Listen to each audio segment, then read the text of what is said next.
I'll gather my thoughts here a little bit. I started cutting fire agate probably about 2003.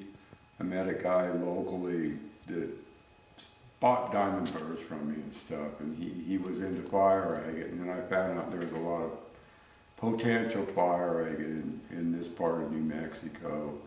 Started buying lots of buckets full and spending way too much money. And had some people contract cut for me for a while, which probably wasn't a bad idea, but one of the main things I've always tried to do in my own personal business is have extra special. And a lot of the stones I was getting from contract cutting, they're nice stones, but they're not gemstones. So what this video is going to be about is we're going to do our best to show you some partially finished, near polished pieces that are sitting here on my desk, and then I've taken out about half a dozen, well no, a dozen gems to show you. So what we'll begin with is the partially finished stuff. Okay, rather than try to do these in the studio, we moved outside because it seems to function better. We weren't getting the purples and stuff. I'm going to be showing these to you basically just dry pre-polish. It seems like the colors are showing up real good, and then after I discuss each one, I'll go ahead and spray it real quick with water. Notice in this one there's really nice purple, there's teal, there's green. You know, next up will be get it ready for polish, slice it off and go ahead and polish it. And I'll spray it, kind of give you an idea of what it's going to look like finished. The bad thing about this, we'll see when we look at this video, is it just wet, it puts all kinds of hot spots on it. So that's number one. Okay, this one, I think it's Slaughter Mountain. I'm not going to say it for 100% for sure, but I think it's Slaughter Mountain. Again, this is a pretty good sized piece. It's got weird curve to it, so you know, a decision's going to have to be made on whether it's going to, what it's going to be. It's got some nice greens, shifts over to a little yellow orange over here. Pre-polish again, and this is just dry, you know, and you can see. And okay, now I'll go ahead and spray it, rub it a little bit, and it'll give you a much better idea of how that stone's going to look when it is polished. You know, it's a pretty nice stone. I don't know if I'd necessarily put this into the gem range, but well above mid-range. So that's number two. Probably the rarest color in fire agate, in my opinion, maybe the second rarest, is true red. When I started cutting this piece, which is in fact Deer Creek, I came down through the Chalcidians and saw a little tiny spot of bright red, so I figured I'd do my best to expose all the red that was on this stone. The red ended where you can see this line, so I dropped down and could see that green under there. Went ahead and got it all done, and again, this is pre-polish. Unfortunately, when I got done, hopefully you can see it, there's a crack that runs right across this, which really bummed me out, but such is the fun of cutting fire agate. Anyway, this particular piece I'm just going to leave as is. I may polish it sometime, but the crack caused it to where there's not really much usable in it. So I'll go ahead and spray it. You know, the red shows up real good when you get it just right in the sun. Truly a beautiful piece of fire agate. Unfortunately, it's got a crack in it. This piece, I think, is Slaughter Mountain, but I'm not going to say for sure. It's got some really nice color play in it. There's a little tiny little step right there, which I may or may not. I'll probably take it out. The main reason I avoided taking it out is because you have some real nice oranges and multiple layers there. But again, this is getting really close to finish. It will end up being a real nice stone when it's done. You know, I'll have to make a decision. Am I going to cut it a certain way, do this, that, and the other to it? Because when you're going for gems, you got to be really critical on how you end up cutting the back off.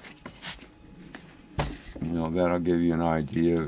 This is a bright stone. You know, and bright makes gem. You don't, you know, if you have a dull stone, it's never going to be a gem. Anyway, that will be a gem when it's done. Okay, this stone's one of the early stones I cut. I was trying to figure out fire agate, so I wasted a lot of time on it. Coming down through the chalcedony and stuff, it was really kind of silly on my part, but I did it. Anyway, this particular piece, I'm not sure the location. The funny thing about this is when I was cutting it, I didn't realize how rare teal was in fire agate, and down in this part of the stone there was a big thick layer of teal, and I decided I wanted to go for green. You can see the teal just barely in that spot, but lessons learned.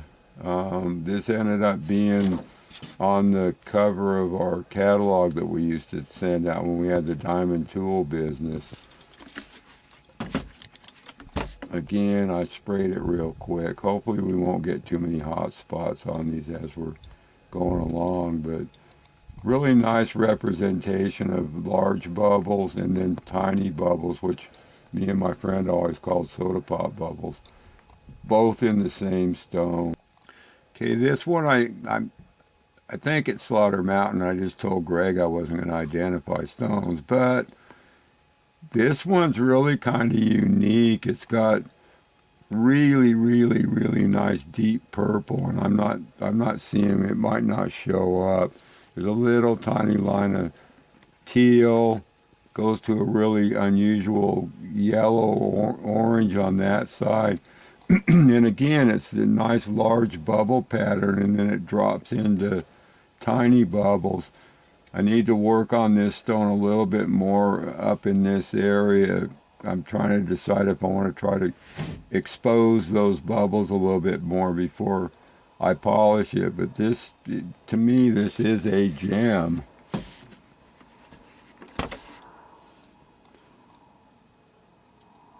You know, set it and, you know, a real nice gold setting. My metal work, I usually go minimalist on my metal, so we'll see what comes out of this one. I'm getting ready to start doing some gold work, which been a lot of years. Anyway, that's another cool one. This one is a Mexican stone.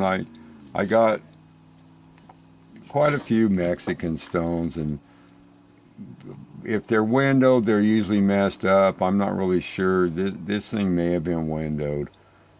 But one of the really nice things about the Mexican material is how bright it is. Some of it looks like it's chrome when you get the right pieces. Not really sure how this is going to end up. It's getting kind of close to decision-making time. I may end up cutting this whole side over here off and just make it kind of a long S-shaped piece.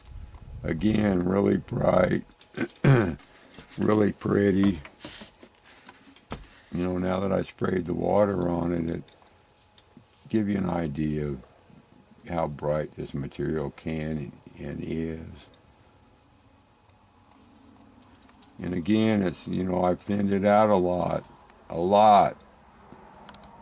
know, and I'll work it when I finish any of these, I'll work it as thin as I dare to keep it minimum excess on them. Okay, this is another Mexican stone. I got it from a good friend of mine, Marvin Ellis.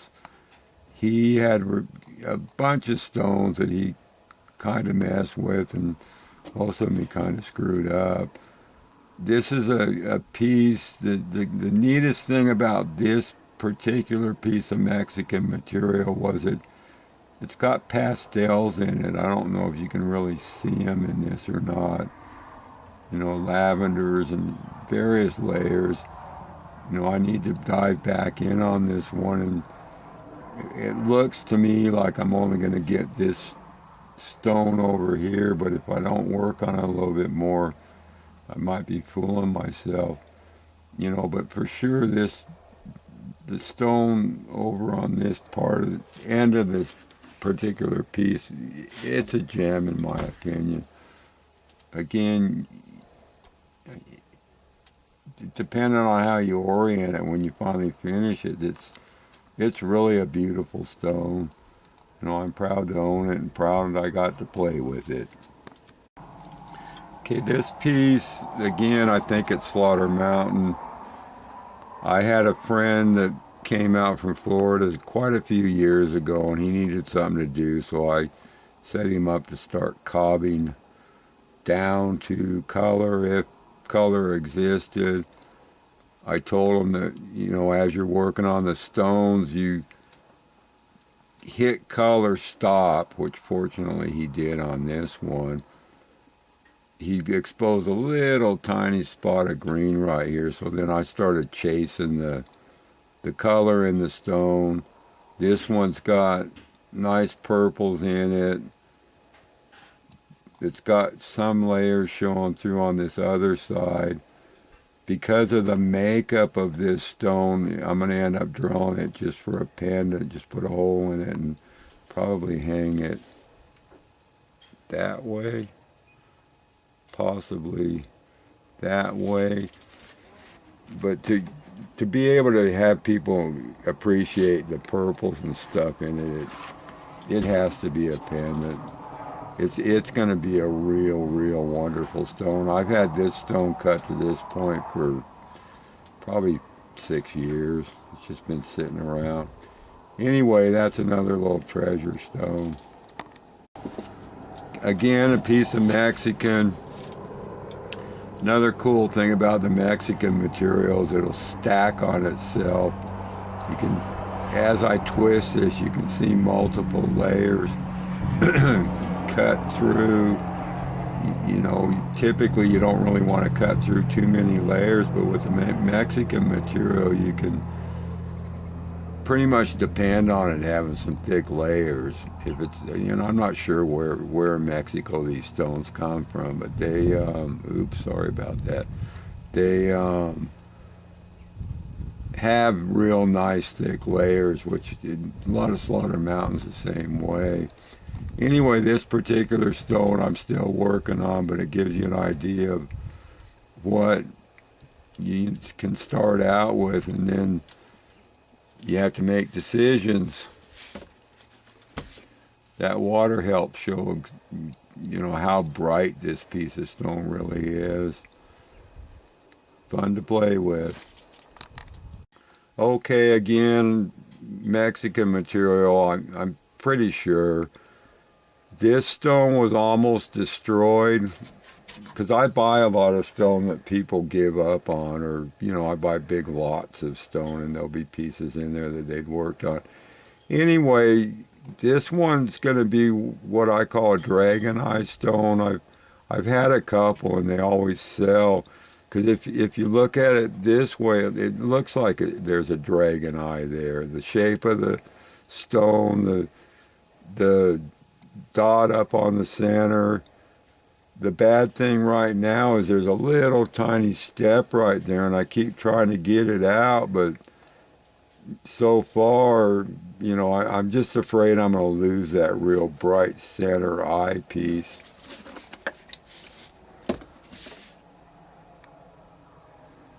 you know, you get a good idea. You know, if I can pull that off, that's a pretty special stone. Okay, I'm 90% sure this one's Slaughter Mountain. It just has the characteristics of Slaughter.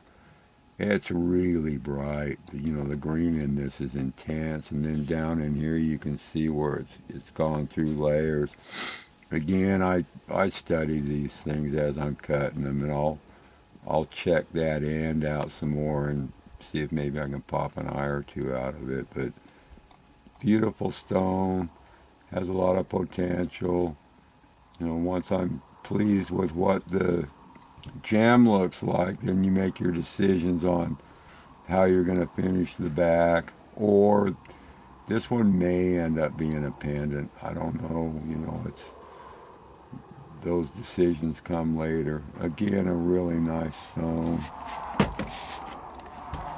That should help a little bit in showing how bright it really is. Cool. This stone I'm 90% sure is Mule Creek. Myself and a friend Jack spent many, many hours out in the hills, walking, hiking, looking. Finally bought ATVs, and Jack cut on this. It was on a huge piece of stone, and he left it here and left it here and left it here. And the last time he was here, I told him, take your rock, and he kind of passed on it. So I finally freed it from the big old huge rock it was on, and came up with this.